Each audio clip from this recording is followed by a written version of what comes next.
एकदम भक्ति में लीन रहे।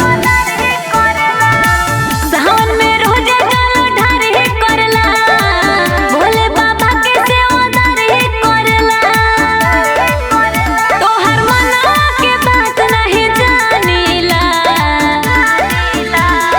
रोजे भोरे उठी गोड़े लागिला, सेउज से तोहर के मांगीला। रोजे भोरे उठी गोड़े लागिला, सेउज से तोहर के मांगीला।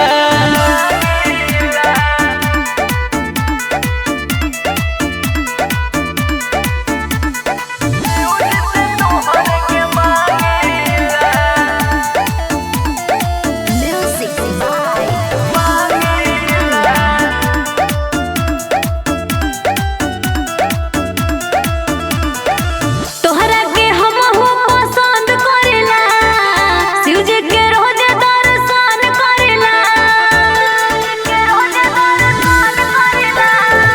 तोहरा के हम बनाई बहू, मम्मी के बहू बनाई बहू। अपन हमहु तोहरा के मानीला। रोजे भोरे उठी गोड़े लागिला, सेउज से तोहर के मांगीला। रोजे भोरे उठी गोड़े लागिला, सेउज से तोहर के मांगीला।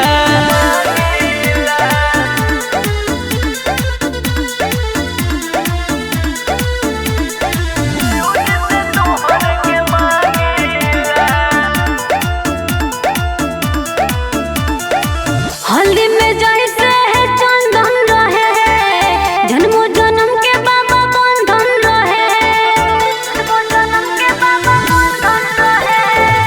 हे बाबा लखन करेले हाथ जोर, नजर फेरी लकी बेदर दियोर।